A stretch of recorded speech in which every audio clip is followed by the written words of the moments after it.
We live our lives according to various certainties. We are certain that we are a particular person with a sense of self. We're certain that the objective exists somewhere out there, that it is the glue that binds our singular reality together. We know that 2 plus 2 equals 4, and it would be absurd if it equaled, say, 5. But what if these things were just axiomatic? What if they were simply agreements or figments of the imagination? What if our experience of objectivity is simply that, a lived and subjective experience legitimized by agreement? That is precisely what postmodernists have argued.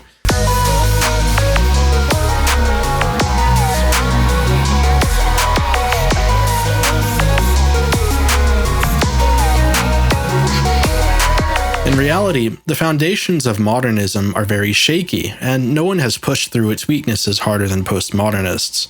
This is an opportunity for us not to scoff and to label the unfamiliar as insanity, but instead it's an opportunity to learn and to seriously examine the underpinning of modern society.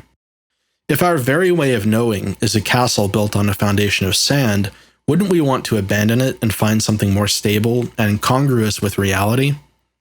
To understand postmodernism, we must first understand modernism. Modernism is the predominant philosophical approach to objective reality into which we are all conditioned and trained.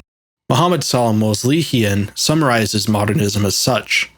Modernism is a period of history between the 16th and early 20th centuries emphasizing the following. A. Unchanging self. There is a universal and unchanging self discovering all truth, and to apply these truths to explain what it thinks and acts, and to control over everything.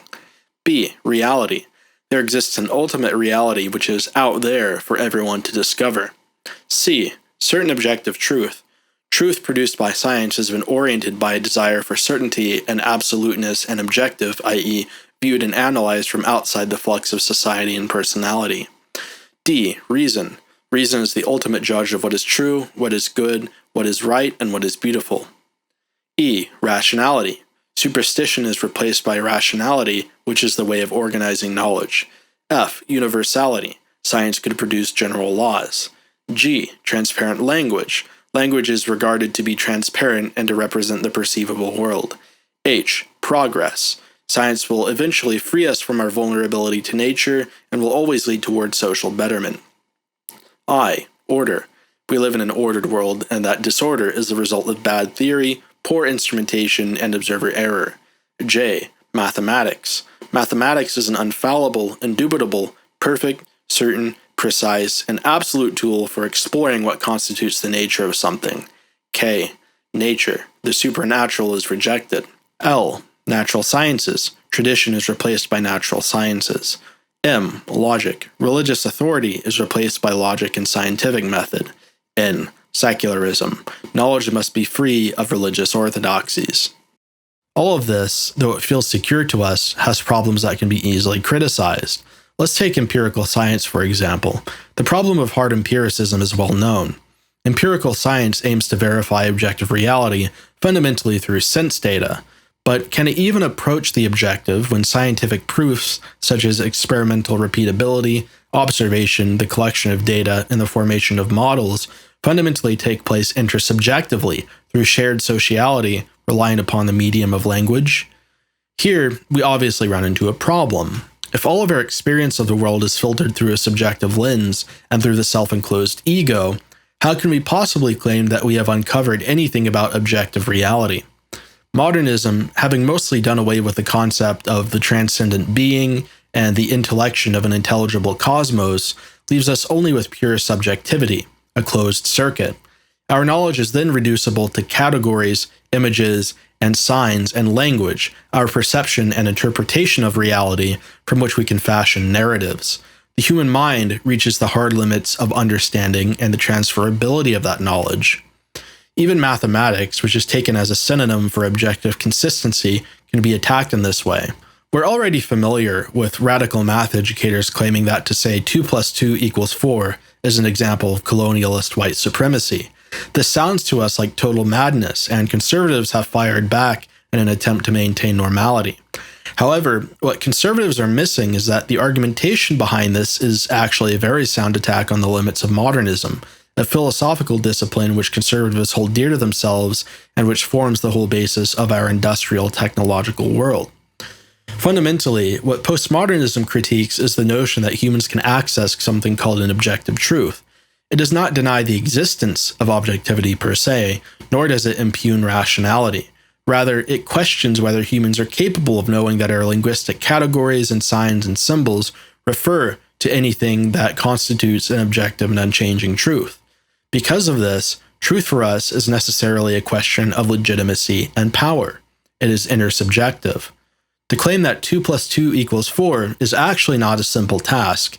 If you really try to justify a commonplace part of your life, an axiom of knowledge that you've generally left totally unexamined, you'll find that it is never a simple matter. Why do we assume that it is just to follow laws? Why do we assume that a word means this and not that? Why do we think that a piece of paper, like money or the Constitution of the United States, has value? Why do we have to go to work, and why are people considered lazy if they don't work? In the first place, the answer to many of these questions can be that of power relationships and their measure in social interactions. The Constitution has value and meaning because it is enforced by hegemonic violence. The dollar has value because of the same. If you try to use a counterfeit bill as legal tender, you will be subject to violence by the state. Why do we have to go to work? Because capitalism is designed such that those who do not work will starve. Ergo, people are motivated to work through coercion. Why are unemployed people considered lazy? Because a system of work ethics derived partly from Calvinism is enforced and conditioned in us through cultural hegemony, such as education and public school curricula. A lot of what we believe is simply conditioned into us, and rarely does anyone ever question their own conditioning. This is part of the reason why, for example, spanking and other forms of abuse self-perpetuate.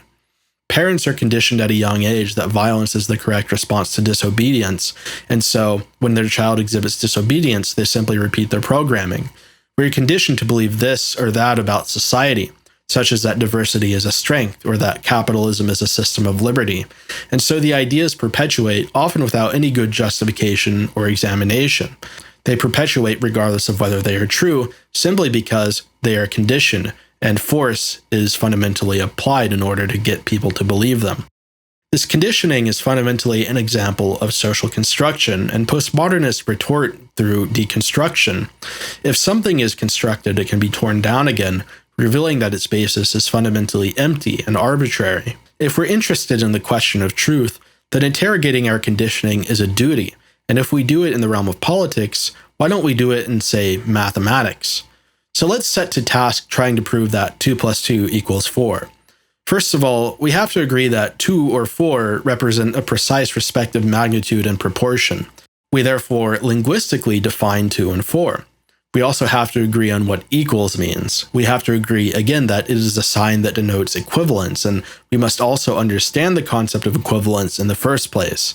Lastly, all of this is dependent upon an understanding of rational and logical consistency and the principle of non-contradiction, which we may not necessarily have. We can begin to see quite a problem with the supposedly objective statement 2 + 2 = 4.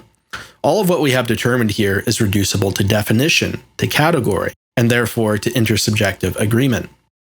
Intersubjective agreement is not bound by any consistent or rational law. I could decide unilaterally that 2 is equivalent to 3 and that 4 is actually equivalent to 6. Therefore, I could say that 2 + 2 = 6. And if I can get people to agree with me, it is legitimate. Legitimacy can be enforced through power, and so this is part of the reason why radical postmodernists will argue that the statement 2 + 2 = 4 is the result of white supremacy or colonialism. Because our modern notion of truth is reducible to intersubjectivity, and since an intersubjective form of truth is really only a narrative that we tell each other, we must recognize that there are really many truths, or simulacra, as many of them as there are lived experiences. Therefore, truth is reducible to ways of knowing. It's possible to enforce a way of knowing by becoming culturally dominant or by using violence, and postmodernists argue that it is precisely this that Europeans have done by exporting their system of education and their logocentric philosophy to the world. This is a form of epistemic colonialism. This is the fundamental argument that postmodernists are making, and it is not absurd, at least as long as you're relying upon the premises of modernism. We know, however, as more or less conservative-minded people, that this state of affairs is abnormal in history.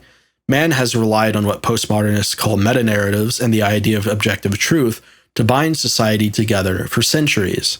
The loss of these things has resulted in the spread of disorder, in racial animosity, and ultimately in a genocidal rejection of the white race as a legitimate people.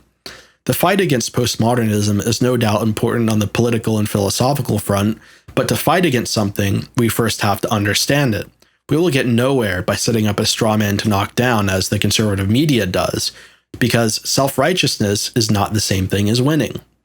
What postmodernism should denote for us is a symptom of the weakness and baselessness of modernism itself.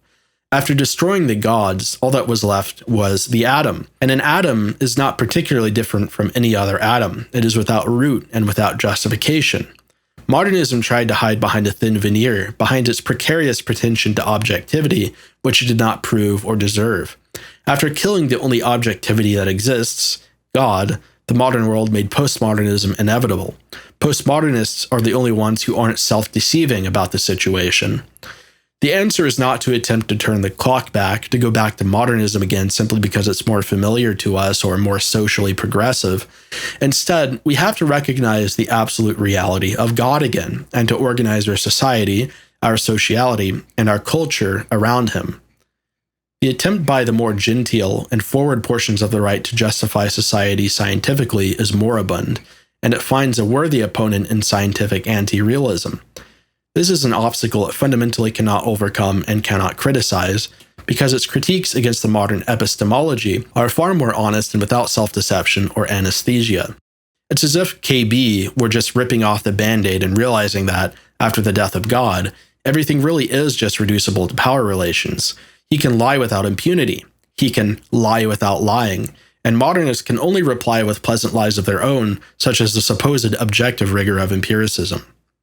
Our certainty that race exists, underpinned by rationality and numbers and categories, becomes quite perilous if we allow these categories to be reduced to legitimized intersubjective agreements based on sense data.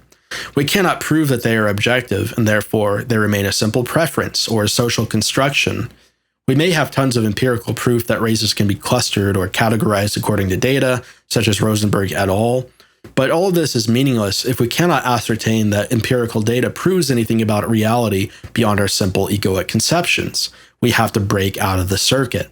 There is, hence, no reason to set up a moray around the concept of race, because it again becomes arbitrary. It is simply a meta-narrative. This is the problem that we have to attack. The obvious answer to postmodernity is actually synthesis with premodernity. Knowledge is not outdated, it is simply forgotten. By retrieving what ancient man knew to be true, by retrieving the concept of intelligibility, and by basing the reality of our beliefs upon the principle of intellection, upon form, upon reality, upon revelation, and upon intelligibility, we actually have a solid position from which to attack the postmodern dissolution of society. Race exists because discrete forms exist. Colors exist because discrete forms exist. It is not reducible to a spectrum as occurs under modern science. The principle of non-contradiction, then, that fundamental basis of rationality, becomes an a priori necessity, not merely a social definition. It is as true as existence, which cannot not exist, as the traditionalists say. Only then can we justify our society, our race, and our nation, and all of those qualities that make us unique.